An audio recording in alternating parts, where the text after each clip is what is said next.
और व्यापार को बढ़ावा देने के उद्देश्य से वाइब्रेंट गोवा फाउंडेशन की ओर से वाइब्रेंट गोवा 2026 कार्यक्रम का आयोजन किया गया।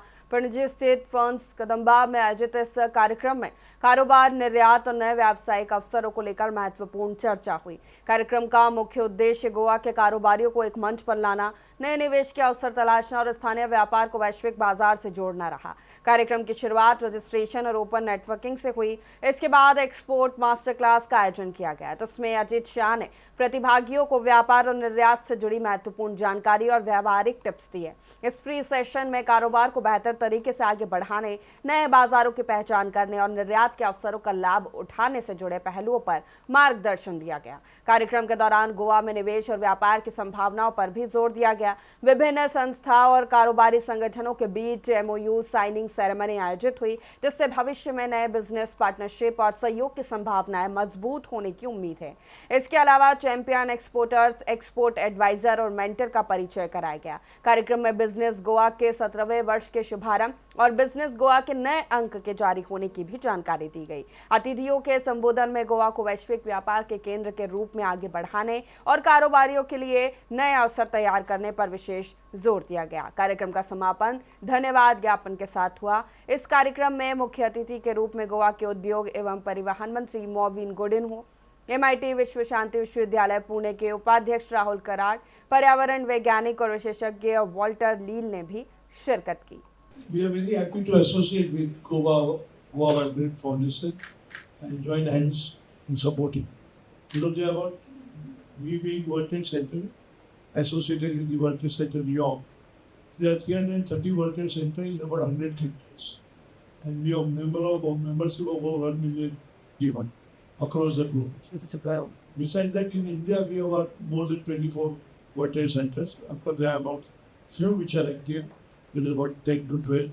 But we, World Trade Center Mumbai and World Trade Center Goa, we are very active in organizing various events and all. But your sustainability being the topic, the various other sectors and all issues are the promising sectors. And we feel that they will attract a lot of people to come in Goa, and Goa will become a big investment destination in times to come. Your infrastructure facilities are growing, your government facilities are growing, government policies are conducive to the industry and trade. The only thing is how the opportunities, advantage we can take. So it is for you to project and for us to accept. So we hope that we will partner with you, and we are happy to be associated, and we support you in this event and the government of Goa. Today we had a meeting with Chief Minister also, and we said that this is a platform which you have given, and we hope that we all will join hands and cooperate with you, and wish you all the best. Thank you for giving me opportunity to speak to you. Sir, आज एक महत्वपूर्ण ये कार्यक्रम हुआ vibrant Goa का, तो आप आने वाले 5 साल में इन संगठनों को किस तरह से, किस भूमिका में देखते हैं जो गोवा में इंडस्ट्री को बढ़ावा देने का काम कर रहे हैं? मैं समझता हूँ वाइब्रेंट गोवा जो काम पे लगे हुए हैं और काम कर रहे हैं इंडस्ट्रीज़ के क्षेत्र में, बहुत अच्छा काम कर रहे हैं और लोग भी देख रहे हैं।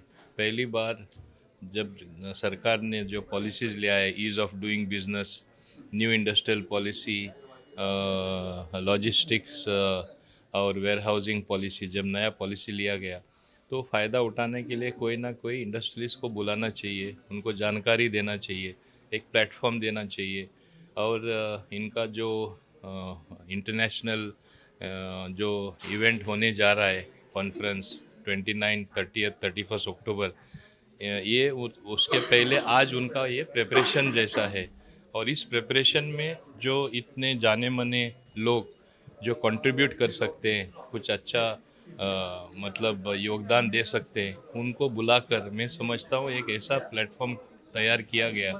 सो 100% जो अक्टूबर में इंटरनेशनल समिट जो होने वाला है वाइब्रेंट गोवा की तरफ से, बहुत ही सफल होगा।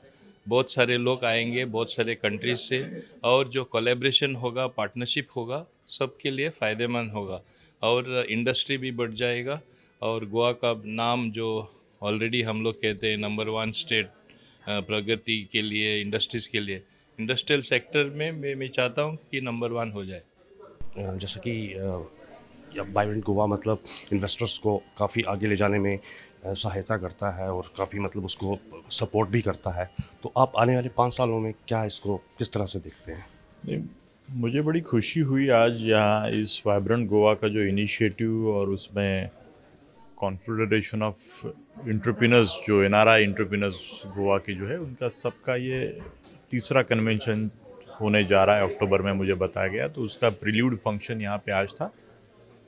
तो उसमें स्टूडेंट्स का भी इन्वॉल्वमेंट गोवा के कैसे किया है और भी सब चीज़ें मुझे आज समझने को मिली कि यहाँ गोवा में वर्ल्ड पीस यूनिवर्सिटी गोवा हमारी संस्था की एक इंडिपेंडेंट यूनिवर्सिटी स्टेट के सपोर्ट से यहाँ पे आ रही है। तो उसके बहाने से मुझे शायद आज यहाँ पे सभी यहाँ की लीडरशिप ने मुझे बुलाया, मैं उनका धन्यवाद करता हूँ।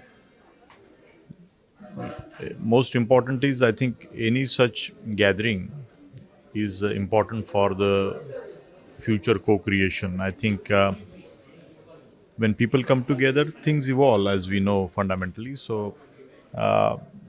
so many variety of people are going to gather here, particularly from industry. But main important approach, what I liked is from the NRIs. I think the huge network, Vibrant Goa, with the support of this Confederation of International Entrepreneurs of Goa.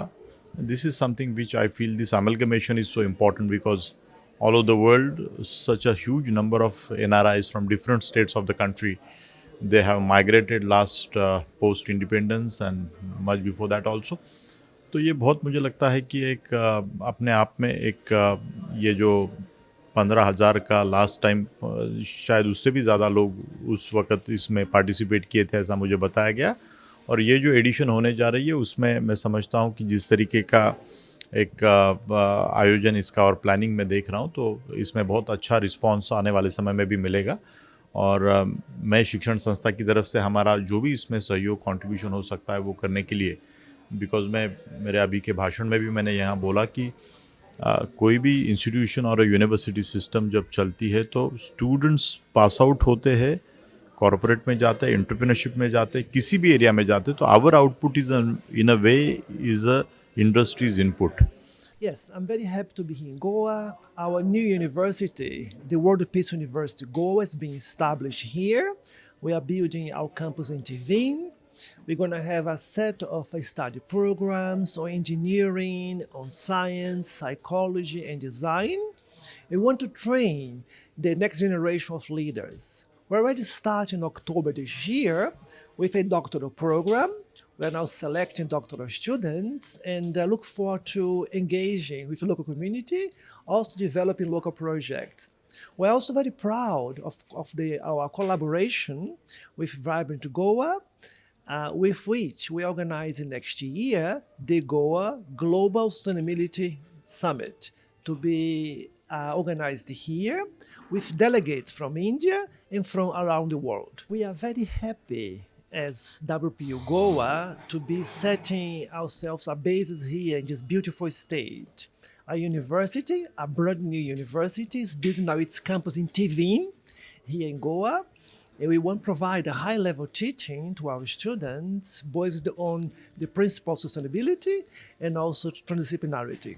We're starting in October already with a PhD program and look forward to many interactions with organizations such as Vibrant Goa, one of our most important partners, with which we organize the Global Goa Sustainability Symposium in April next year.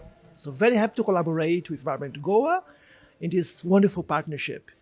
Defence रक्षा इसका जो industry के साथ जो collaboration हुआ है, इसका प्रभाव आने वाले समय में आप किस तरह से हमारे भारत की अर्थव्यवस्था पे देखते हैं?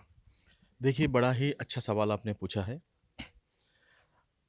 हम अगर डिफेंस इनोवेशन की बात करें हम अगर डिफेंस प्रोडक्शन की बात करें, हम अगर हमारे देश को देखते हुए डिफेंस के जो इंडस्ट्रीज़ हैं इनकी बात करें, तो देखिए मैं फिर याद दिलाना चाहूँगा हमारे लेट एक्स डिफेंस मिनिस्टर और हमारे ex chief minister honourable Shri Manohar Parrikar साहब का, जिन्होंने उनके कार्यकाल में ये सपना देखा था कि प्राइवेट इंडस्ट्रीज़ कुछ कर पाएगी।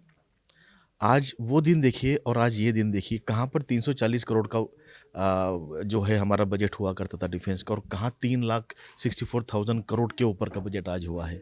तो दैट इटसेल्फ स्टेट यही बताता है कि देखिए डिफेंस में प्राइवेट इंडस्ट्रीज आने से गवर्नमेंट पीएसयू जो पहले काम किया करती थी, अभी इनको बल मिल चुका है। तो यकीनन अभी जो हमारे देश का भविष्य है, जो हमारे देश का प्रोडक्शन पार्ट है, ये बहुत हाई लेवल पर जा चुका है। जैसा कि अब आपने मुझे कहा कि अभी कल ही मुझे भारत मंडपम में ऑनरेबल श्री पीयूष गोयल साहब के हाथ से जो मुझे अवार्ड मिला है जेम को लेकर, डिफेंस सप्लाई को लेकर, वहाँ पर उनका स्टेटमेंट था कि more than 15% of entire GeM procurement जो हुआ है लाखों करोड़ का, उसमें हमारे डिफेंस इंडस्ट्रीज का सबसे बड़ा पार्ट है। मैं बताना चाहूँगा हमारे गोवा से ही हमने देखिए कर्म जो होते हैं ये घूम कर आते हैं। मनोहर पर्रिकर साहब ने जो एक सपना देखा था, जो एक चांस सबको दिया था प्राइवेट इंडस्ट्रीज को, तो आज उन्हीं के शहर में गोवा में हमने देश का पहला ड्रोन न्यूट्रलाइज बुलेट यहाँ बना दिया है, जो कि ह्यूजेस प्रिसीजन प्राइवेट लिमिटेड जो हमारे वेरना इंडस्ट्रीज में जो है उनके साथ मिलकर हमने किया है। प्रोजेक्टाइल हमने डिज़ाइन किया है और ये देश का इकलौता ऐसा ड्रोन न्यूट्रलाइज बुलेट है जो आज तक किसी ने नहीं बनाया, जो हमारे देश ने बनाया, मेरे देश ने बनाया, हमारे गोवा में बनाया with the blessing of honourable late defence minister Shri Manohar Parrikar साहब। सर, जैसे गोवा वाइब्रेंट है या और भी जितने भी कार्यक्रम होते हैं, इसका आप आने वाले 1 या 2 सालों में क्या प्रभाव देखते हैं? और मैं ये जानना चाहता हूँ कि इसका इंडस्ट्री और आने वाली जनरेशन पे क्या प्रभाव पड़ता है? देखिए, ये वाइब्रेंट गोवा जो फाउंडेशन है, उन्होंने 2019 में ये कार्यक्रम शुरू किया था। उनका पहला प्रोग्राम जो था वो 2019 में हुआ था। तब से आज तक मेरे ख्याल से उन्होंने बहुत बड़ी छलांग लगाई है, इतने लोगों को प्रभावित की है कि हमारे जो यंग जनरेशन है वो न सिर्फ एंटरप्रेनर्स बने, लेकिन वो एक्सपोर्ट की ओर ध्यान दे रहे हैं और एक ग्लोबल एंटरप्राइजिंग स्पिरिट जो उनमें इंकलकेट हुई है। तो मेरे ख्याल से इसका फ़ायदा बहुत हो गया है, अपने देश को हुआ है, अपने राज्य को हुआ है। और आज देखिए, गोवा ऐसा स्टेट है जहां हमने हमारे इंडस्ट्रीज मिनिस्टर को अभी सुना कि जो पहले माइनिंग और टूरिज़्म के लिए जाना जाता था, अभी इंडस्ट्री के लिए जाना जाता है। और उससे मैं एक चीज़ आगे बढ़ाना चाहता हूँ कि गोवा में फार्मास्यूटिकल्स जो है उसका प्रोडक्शन ऑल इंडिया के माध्यम से अगर देखें तो 11% गोवा में होता है। तो इसका मतलब क्या है कि गोवा में इंडस्ट्री वाइब्रेटिंग हो चुकी है। और दूसरी चीज़ क्या है कि इंजीनियरिंग जो प्रोडक्ट्स होने लगे हैं यहाँ पे, जैसे कि बहुत बड़ी बड़ी कंपनियाँ यहाँ के अपना दुकान खोल चुकी है।